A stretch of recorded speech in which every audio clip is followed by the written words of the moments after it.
Hello friends, मैं कुसुम आप सबका वेलकम करती हूँ। और आज के एपिसोड में हम लोग जानने वाले हैं lesson plan versus teaching plan. Lesson plan क्या होता है, टीचिंग प्लान क्या होता है, दोनों में डिफरेंस क्या होता है, दोनों का फॉर्मेट क्या होता है। तो जैसा कि जो न्यू गाइडलाइंस आई है उसके अनुसार हमें लेसन प्लान भी बनाना है एंड टीचिंग प्लान भी बनाना है। तो चलिए समझते हैं। लेसन प्लान फ्रेंड्स होता है किसी भी चीज़ को जब हम समग्रता में देखते हैं। कहने का मतलब ये है कि लेसन प्लान आप पूरे पाठ के लिए बनाते हैं, जबकि जो टीचिंग प्लान होता है वो खंड पर आधारित होता है। यानी उसी पाठ को आप जब यूनिट में डिवाइड कर देंगे, उसको कई पार्ट्स में डिवाइड कर देंगे, तब वो आपका आएगा टीचिंग प्लान की श्रेणी में। और सबसे इम्पोर्टेंट बात ये है कि लेसन प्लान और टीचिंग प्लान में time time is most important. क्यों? क्योंकि हम कोई भी चीज़ अगर बना रहे हैं, किसी भी फॉर्मेट को या किसी भी प्रोसीजर को हम अडॉप्ट कर रहे हैं, तो उसके लिए ऑब्जेक्टिव और टाइम बेहद महत्वपूर्ण होते हैं। तो लेसन प्लान जब हम बनाएंगे तो लेसन प्लान आप ये कह सकते हो कि किस पर आधारित होगा, उद्देश्यों पर, जबकि टीचिंग प्लान आपका सीधा टारगेट बेस्ड होगा। टारगेट कह दे तो लर्निंग आउटकम्स। लर्निंग आउटकम से हम सभी लोग रिलेट हो चुके हैं। मैंने पिछले वीडियो में सारे टाइप्स के लर्निंग आउटकम्स को बता दिया है। जो मेरे नए व्यूवर्स हैं वो मेरे पहले की वीडियोस में जाके देख लेंगे कि क्या लर्निंग आउटकम है, क्या उसका डिवीज़न है, क्या सब एलोज होते हैं, क्या नेस्टेड होते हैं, क्या फोकस होते हैं। आप उसमें जाके देख सकते हैं। अगर मैं इसमें बताऊंगी तो फिर वीडियो बड़ा हो जाएगा। तो चलिए फिर से आते हैं। लेसन प्लान का मतलब है उद्देश्यों पर आधारित, और टीचिंग प्लान का मतलब है टारगेट। टारगेट का मतलब एलो, या हम ऐसे भी कह सकते हैं कि ये दक्षता आधारित है और ये आपका उद्देश्य आधारित है। अब हम बात करते हैं कि इसमें और क्या डिफरेंस होते हैं। तो ये जो लेसन प्लान है ये आपके कई टीचर्स मिलके बना सकते हैं, ठीक है फ्रेंड्स।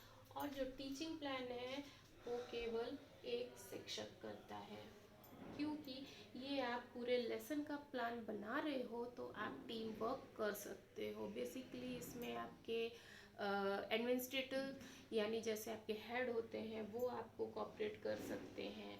ये कहीं ना कहीं यूनिट प्लान का ही रूप होता है, ठीक है। और उसके बाद जो टीचिंग प्लान है वो टीचर लेता है जो क्लास के अंदर जा रहा है, यानी कि जस्ट क्लास में एंटर करने से पहले जो आपकी तैयारी है वही टीचिंग प्लान है। जब अभी हम फॉर्मेट पे आएंगे तो आपको ये और ज़्यादा क्लियर हो जाएगा। तो अभी तो आपने ये समझा कि जो लेसन प्लान है वो उद्देश्यों पे, उद्देश्यों का मतलब समझ रहे हैं ना, जो हम लोग सामान्य उद्देश्य लेते हैं और विशिष्ट उद्देश्य लेते हैं। यहाँ पर उद्देश्य का मतलब यही है।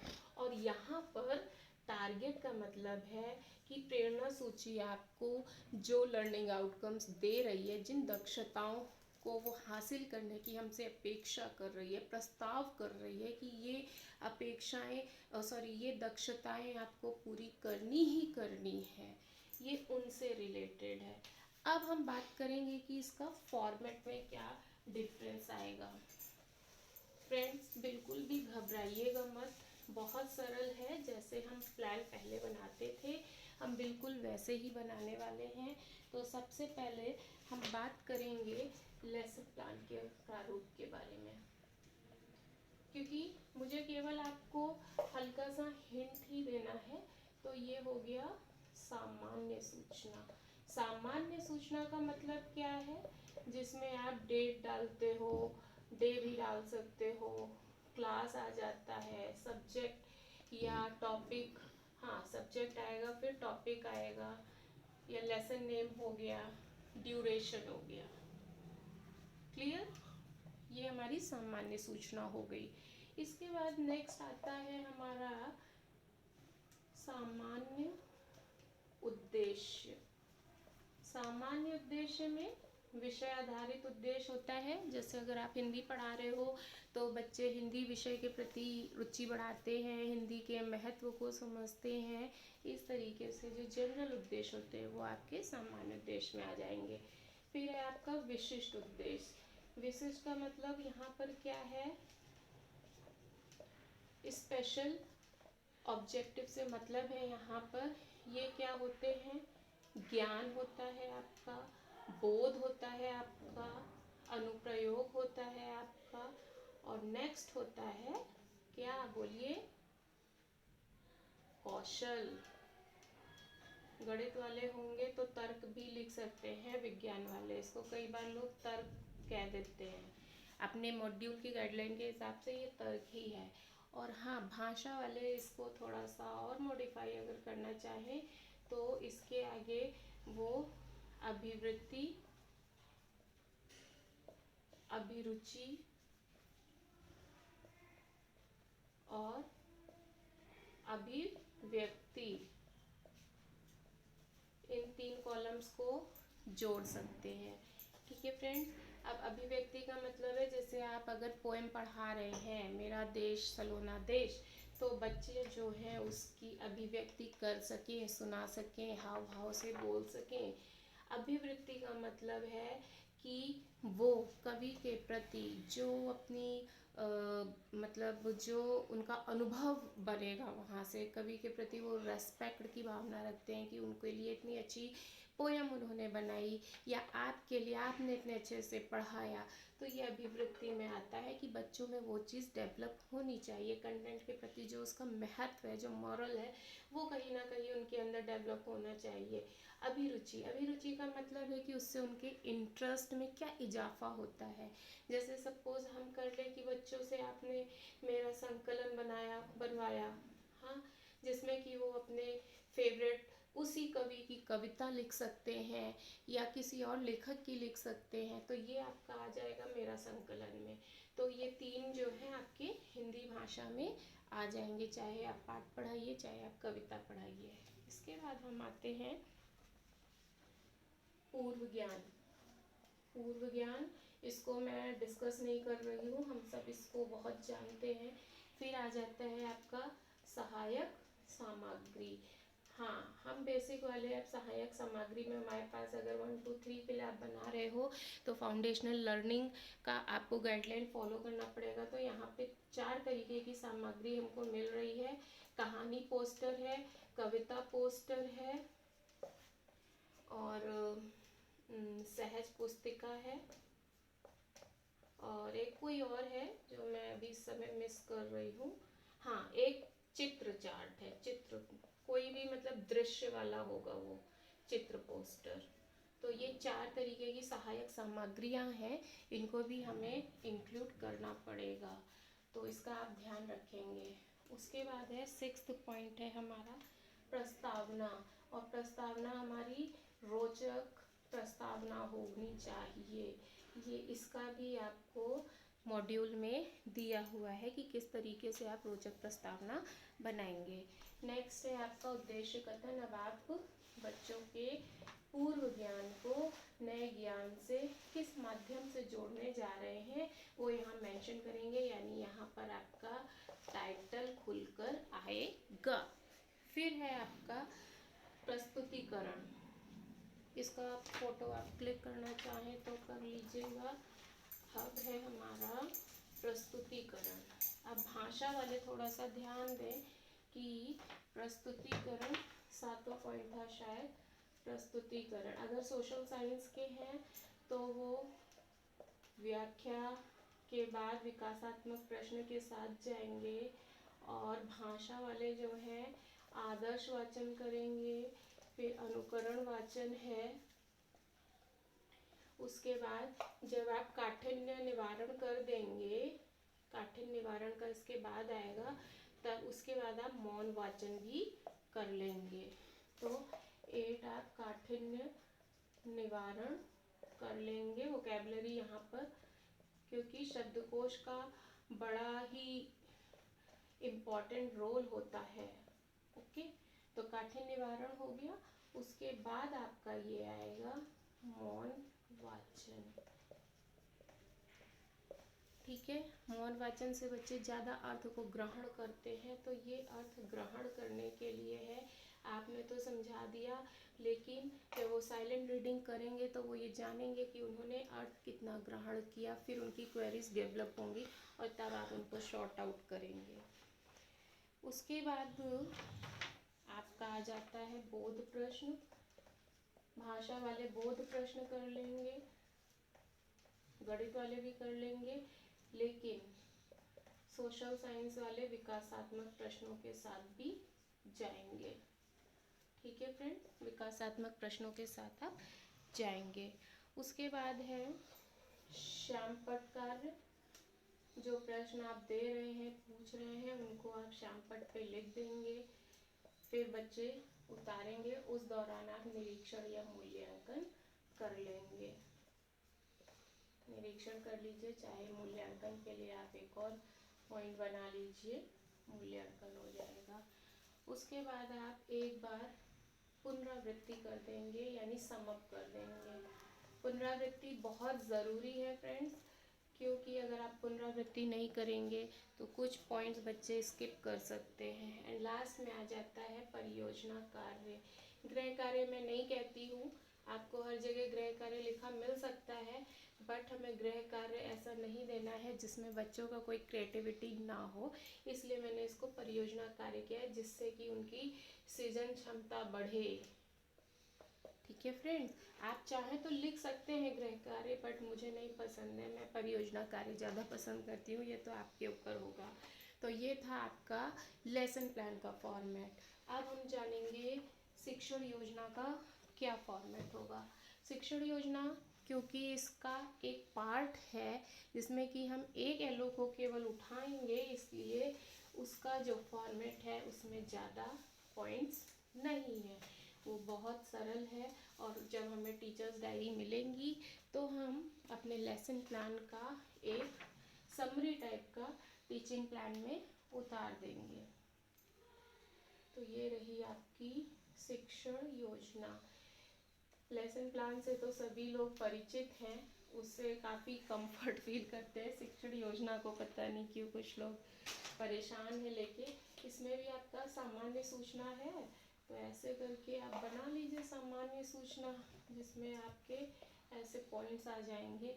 आप लिख लीजिए, कक्षा डाल दीजिए, विषय डाल दीजिए, दिनांक डाल दीजिए,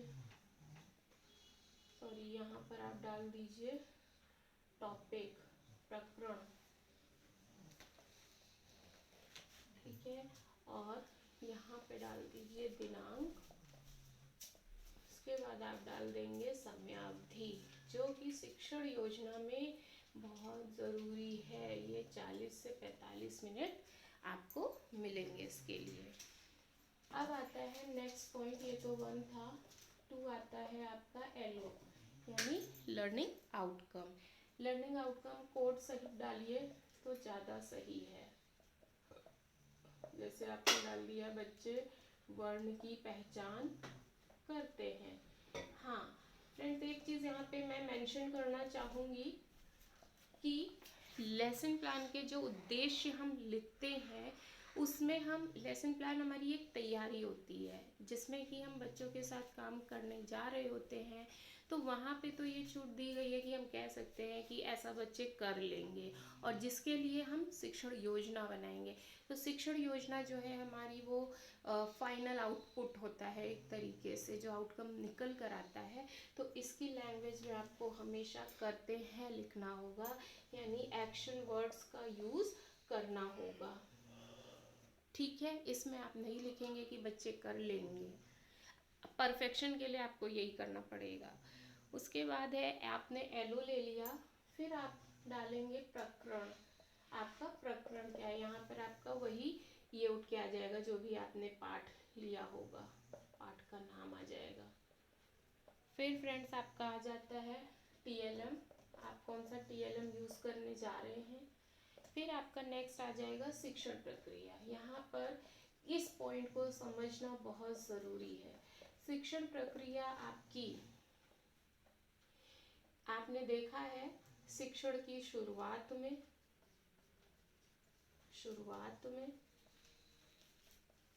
फिर शिक्षण के दौरान और फिर है शिक्षण के अंत में। ये 3 स्टेजेस हैं आपकी। लेकिन यही कहानी खत्म नहीं होती फ्रेंड्स। अगर आप अपने बच्चों के साथ जस्टिस करना चाहते हो और गाइडलाइंस को सच में फॉलो करना चाहते हो तो इसके लिए भी आगे प्रोसीजर है। अगर आप भाषा के साथ काम कर रहे हो और गणित के साथ काम कर रहे हो तो ये आएगा इरैक और ये आएगा ELPS। ये मैथ्स का फॉर्मूला है और ये भाषा का है। कुछ भी नहीं है इसमें। ई का मतलब अनुभव से है यानी एक्सपीरियंस है। आर का मतलब रिफ्लेक्शन से है यानी चिंतन है। और ए का मतलब अनुप्रयोग एप्लीकेशन है। और सी का मतलब कंक्लूजन कह सकते हो या कंसोलिडेशन कह सकते हो, निष्कर्ष या समेकन। और मैथ्स के लिए भी एक्सपीरियंस है, लैंग्वेज है, experience, language, picture and symbols, ये मैथ्स का है। ठीक है फ्रेंड, तो ये जो है शिक्षण प्रक्रिया है, इसको आपको फॉलो करना है। इसके लिए भी टाइम दिया हुआ है। अनुभव यानी बच्चों का जो पूर्व ज्ञान है या आप जो पढ़ाने जा रहे हैं, नया ज्ञान जो देने जा रहे हैं, उसकी जो पृष्ठभूमि है, आप बच्चों को उस चीज़ को अनुभव करने का अवसर देंगे, यही है ई। चिंतन का मतलब है कि आप अब उन्हें चिंतन करने दीजिए, उन्हें अपना तर्क लगाने दीजिए, ब्रेनस्टॉर्मिंग करने दीजिए, यानी परिस्थिति क्रिएट करिए कि वो उसमें अपने को कनेक्ट कर सकें। फिर है अनुप्रयोग, उस चीज़ को वो प्रैक्टिकली भी कर सकें। ठीक है, वास्तव से जोड़, यानी उनका जो पूर्व ज्ञान है उसको वो वर्तमान में नई परिस्थिति से, नए परिवेश से कनेक्ट कर सकें। लास्ट में है कंक्लूजन कि जब आप इतना कर लेंगे, आप नई चीज़ को इन दोनों कैटेगरी में जब समझा चुके होंगे तब आप निष्कर्ष लेंगे और निष्कर्ष में आपका ब्लैक बोर्ड वर्क भी आ जाएगा। तो इसमें आपको ये ध्यान रखना है कि इस प्रक्रिया के लिए आपको 5 मिनट देने हैं। इन दोनों के लिए आप कुल मिला के 20 से 25 मिनट दे देंगे एंड कंक्लूजन के लिए भी आप 10 से 15 मिनट दे देंगे। ये टॉपिक पर डिपेंड करेगा कि किस एलओ के साथ आप जाने वाले हैं या कौन सा टूल आप यूज़ करने वाले, कौन से शिक्षण गतिविधि आप यूज़ करने वाले हैं। तो ये तो प्रक्रिया थी। उसके बाद इसमें आप ए और बी करके लिख दीजिए कि कौन सी शिक्षण तकनीक आप यूज़ कर रहे हैं। मॉड्यूल का नाम भी इधर मेंशन कर दीजिएगा और कौन सी गतिविधि आप यूज़ कर रहे हैं। और इसके बाद गतिविधि में आप उस गतिविधि का पूरा प्रोसीजर थोड़े से लाइनों में लिख दीजिएगा। अगर आप इसको यहाँ नहीं लिखना चाहते तो आप इसमें अनुप्रयोग में भी लिख सकते हैं। कोई हार्ड एंड फास्ट रूल नहीं है, बस आपको समय का ध्यान रखना है कि आपके पास हैं केवल 40 से 45 मिनट। हाँ, लेकिन उसमें भी ये रेशियो आपको ध्यान रखना है कि बच्चों का जो आपके साथ, यानी कि एक और चीज़ मैं आपको बताना चाहूँगी, मैं, हम, तुम सब और तुम, तो जो टाइम है 40 मिनट का वो इस पर आधारित है कि आप बच्चों को सबसे पहले आप डिमॉन्स्ट्रेशन करके दिखाते हो जिसका 5 ही मिनट हो सकता है, फिर हम यानी बच्चा और आप करते हो तो ये भी 5 मिनट है, फिर तुम सब करते हो ये 10 से 15 मिनट है और उसके बाद तुम करते हो तो ये भी 5 से 8 मिनट हो सकता है। यानी बच्चों को आप खुद से करने का मौका ज़्यादा से ज़्यादा दें, 20 से 25 मिनट दें और आप अकेले जो भी डिमॉन्स्ट्रेशन कर रहे हैं वो 10 मिनट 15 मिनट से ज़्यादा बिल्कुल ना होने पाए। तो ये चक्र थोड़ा सा ध्यान रखना है, जो इसकी गाइडलाइन है।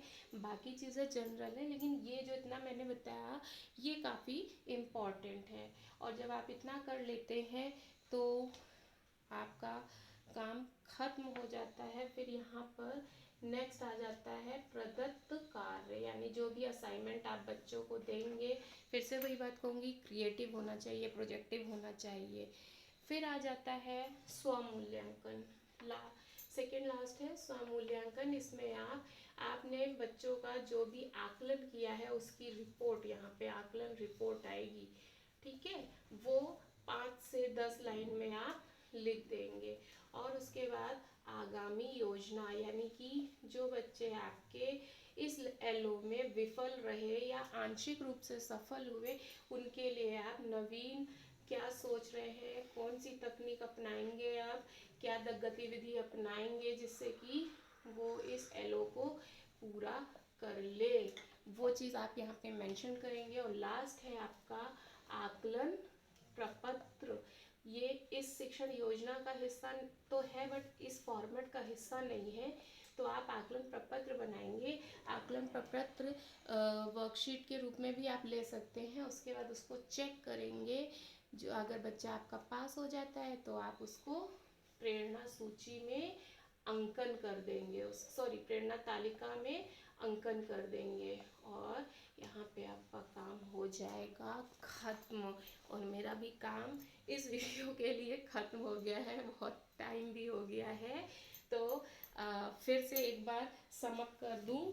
शिक्षा जो पाठ योजना है वो आपको पाठ के लिए बनानी है, डिटेल में बनानी है। उस पाठ को लेके आपके पास 5-6 उद्देश्य हो सकते हैं, लेकिन शिक्षण योजना आप एक उद्देश्य के साथ एक लक्ष्य के साथ बनाएंगे, जो कि होगा प्रेरणा सूची में अंकित दक्षता, जिसको हम कहते हैं लर्निंग आउटकम। इसमें बिल्कुल भी कंफ्यूज नहीं होना है।